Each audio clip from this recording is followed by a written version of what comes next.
హెచ్చరించిన ఈ వేదిక మీద నుంచి ఐఎండ్పిఆర్ లేకపోతే డిఏవిపి ఆమోదించిన పత్రికలు ప్రసార సాధనాలు వాళ్ళు ఇచ్చే ఐడి కార్డులు ఉన్నోళ్ళు జర్నలిస్టులా ఎవడు పడితే వాడు ఏదో ఒక ట్యూబ్ పెట్టుకొని మమ్మల్ని ఇష్ట రాజ్యంగా అధ్యక్ష ప్రజా జీవితంలో ఉన్నాం కాబట్టి నిజంగా ఓపిక పడుతున్నాం అధ్యక్ష రక్తం మరుగుతుంది ఏంది భాష అది అధ్యక్ష కుటుంబ సభ్యులను అంతేసి మాటలు అంటుంటే అసలు మీరు మనుషులా అని నేను వాళ్ళని అడగదలుచుకున్నా అధ్యక్ష మీకు భార్య బిడ్డలు లేరా తల్లిదండ్రులు లేరా మీ అమ్మనో నీ చెల్లినో నీ భార్యనో ఈ రకంగా మాట్లాడితే నువ్వు ఇంతవా నేను అడుగుతున్నా ట్విట్టర్లో పెట్టినోని అరెస్టును ఖండించినోని నా భార్య నా బిడ్డను తిడితే నాకు నొప్పి అవుతుంది కానీ నీకు ఒక ఆడపిల్లను అవమానిస్తుంటే నీకు నొప్పి కాదా ఏ సంస్కృతిలో ఉన్నారని నేను అడుగుతున్నా అధ్యక్ష తోడుకలు తీస్తే అధ్యక్ష ముఖ్యమంత్రిగా చెప్తున్న ఒక్కనొక్కని బట్టలు పదేసి రోడ్డు మీద తిప్పిస్తా అధ్యక్ష రాజకీయాల ప్రజా జీవితంలో ఉన్నది మేము విమర్శించండి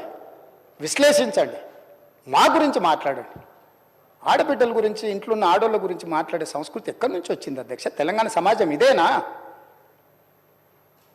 రజాకర్లకు నిజాంలకు భూస్వాములకు పెత్తందారులకు వ్యతిరేకంగా పోరాటం చేసిన స్ఫూర్తి ఓ రామ్జీవ్ గోండు కొమరం భీమ్ ఓ చాకలి ఐలమ్మ ఈ ప్రాంతంలో దొడ్డి కొమరయ్య ఓ సర్దార్ సర్వాయి పాపన్న గౌడు ప్రాతినిధ్యం వహించిన ప్రాంతం ఇది అధ్యక్ష ఇది ఒక చైతన్యమైన ప్రాంతం ఈ చైతన్యమైన ప్రాంతంలో ఎదిరించి నిలబడ్డాడు మునగాడు ఆధిపత్యాలకు వ్యతిరేకంగా నిలబడి కొట్లాడిన గడ్డ ఇది ఈ సంస్కృతిని మొత్తం సర్వనాశనం చేసి ఒక విష సంస్కృతిని నోటికొచ్చింది మాట్లాడి వాటిని పోస్టు చేయించి ఏం పైశాచిక ఆనందం అని నేను అడుగుతున్నా అధ్యక్ష వాళ్ళు తిట్టిన తిట్లకు నా పేరు తీసి మీ పేరు రాసుకోండి ఆడ మీకు అన్నం తినబుద్ధి అవుతుందో నేను చూస్తా తెలంగాణ రాష్ట్ర ముఖ్యమంత్రి అయితే బలహీనం అయిపోయినట్ట అధ్యక్ష అట్లా అనుకుంటుర్రా ఓపిక పట్టిన అధ్యక్ష నేను మర్యాదకుంటున్నా మీకు ఎంతమంది ఉన్నారో తెలియదు నాకు చికాకు వచ్చిందని తెలిస్తే లక్షలాది మంది పిల్లలు రోడ్డు మీదకి వచ్చి బట్టలు తీసుకొడతారు అధ్యక్ష ఒక్కడినొక్కడిని నేను వద్దంటున్నా కాబట్టి చట్టాన్ని గౌరవిస్తా కాబట్టి చట్టాల పట్ల శాసనాల పట్ల ఈ భారత రాజ్యాంగం పట్ల మాకు సంపూర్ణమైన విశ్వాసం నమ్మకం ఉంది కాబట్టి ఏమనుకుంటూ ఊరుకుంటున్నాం అధ్యక్ష అది మా చేతగాని తనం కాదు చంద్రశేఖరరావు గారు నీ పిల్లలకు చెప్పు ఇది మంచిది కాదు నువ్వు అనుకుంటున్నావేమో ఇట్లా ఏదో చేస్తే మానసికంగా కుంగదీసి దెబ్బతీసి రాజకీయంగా ప్రయోజనం పొందుదామని నువ్వేమైనా కలలుగా అంటే నువ్వు అనుకుంటున్నావేమో అట్లా కుదరదు చంద్రశేఖరరావు నేను చెప్పదలుచుకున్నా హద్దు దాటితే మాట జారితే దాని ఫలితం ఎట్లుంటుందో అనుభవిస్తారని నేను చెప్పదలుచుకున్నా అధ్యక్ష పదవి ఎంతకాలం ఉంటుందని కాదు ఎట్లా ఉన్నామనేదాన్ని నేను లెక్కగడతా అధ్యక్ష ఆత్మగౌరవం చంపుకొని పదవి కోసం లాలూచిపడి దిగజారే రాజకీయాలు నేను చేయను అధ్యక్ష ఉన్నంత కాలమే ఉంటా నిటారుగుంటా నికార్సుగుంటా ఏది పడితే అది మాట్లాడితే ఇక నుంచి ఊరుకొని నేను చెప్పదలుచుకున్నా మీరు అనుకుంటున్నాం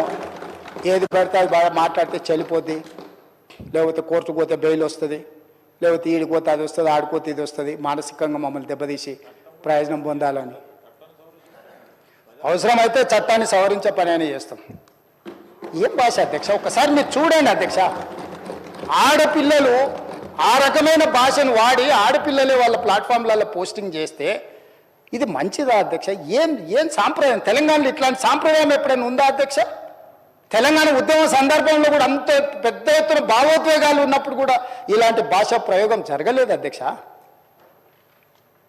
ఇదెక్కడి వింత పోకడలు పైశాచిక ఆనందం అధ్యక్ష వీటిని క్షమించే సమస్యనే లేదు అధ్యక్ష నేను స్పష్టంగా చెప్పదలుచుకున్నా చంద్రశేఖరరావు గారు వినండి మీ పిల్లలకు బుద్ధి చెప్పండి ఇలాంటి సాంప్రదాయం సంస్కృతి భవిష్యత్ తరాలకు ఇవ్వదలుచుకోలేదు దీన్ని ఇక్కడనే పాతరేయదలుచుకున్నా ఉప్పు పాతరేస్తే ఇట్లాంటి సంస్కృతిని మీరు ప్రోత్సహిస్తే ఎవరిని వదలను ప్రజాస్వామ్యయుతంగా ప్రతిపక్షంగా మీరు మాట్లాడండి చెప్పండి విమర్శించండి దాన్ని సరిదిద్దుకోవడానికి మా ప్రభుత్వం సిద్ధంగా ఉంది గౌరవిస్తాం భారతీయ జనతా పార్టీ కూడా మా ప్రతిపక్ష పార్టీ వాళ్ళ కేంద్రంలో అధికారంలో ఉండరు ఆ అధికారాన్ని మన రాష్ట్రానికి ఉపయోగించేదానికి చేస్తున్నాం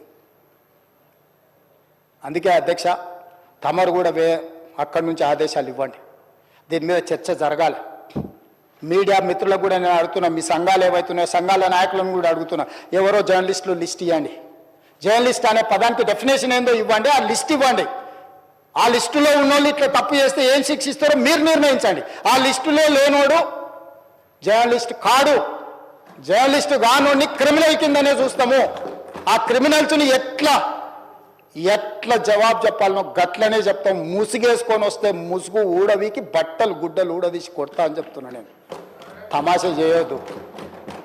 నేను కూడా మనిషిని, నాకు చీమునెత్తురుంది. అన్నిటికీ బరాయించుకుంటే తప్పులని అన్నిటిని మోసుకుంటే ఏదో కుర్చీలు ఉన్నా కాబట్టి ఊరుకుంటా అనేమన్నా ఏషాలు వేయదలుచుకోరాం. అన్ని చట్టపరంగానే చేస్తా. చట్టాన్ని పరిధి నేను దాటను. ప్రతిదానికి ఒక శిక్ష, ఒక విధానం ఉంది. ఏది కూడా పరిధి దాటను. ఎందుకంటే నేను ముఖ్యమంత్రిని. చట్ట పరిధిలోనే అన్ని శిక్షలు ఉంటాయి. జర్నలిస్టులకు కూడా నా సూచన, ఎవరు జర్నలిస్ట్ వాళ్ళ గుర్తింపు కార్డు ఏందో మీరు నిర్ణయించండి. అది ఏదో ఏ లైన్ మీరు చెప్తారో చెప్పండి. వాళ్ళని మినహాయిస్తాము, మిగతా వాళ్ళు మాట్లాడేదాన్ని విశ్లేషిస్తాము. వాళ్ళందరి గురించి చర్చ చేద్దాం. అవసరం అనుకుంటే తమరు అనుమతిస్తే నాకు ఒక రోజు దాని మీద చర్చ పెట్టాలనే ఉంది సభలో. అధ్యక్ష, సభా నాయకుడిగా నా రిక్వెస్ట్ మీకు ఒకటే, ఈ విశృంఖలత్వాన్ని ఆపాలి. ఎక్కడో ఒక దగ్గర దీనికి పరిష్కారం చూపించాలి అధ్యక్ష. పరిష్కారం చూపించకపోతే భవిష్యత్తులో ఈ తెలంగాణ సమాజానికి ఇది ఒక చీడపురుగులాగా ఈ వ్యవస్థను దెబ్బతీసే పరిస్థితి వస్తుంది. దానికోసం చట్టసభలు, కరెక్ట్ శ్రీధర్ బాబు గారు చెప్పినట్టు, దీనికి చట్టసభలే ఉన్నదే చట్టాలు చేయడానికి. దానికి చట్టం చేద్దాం.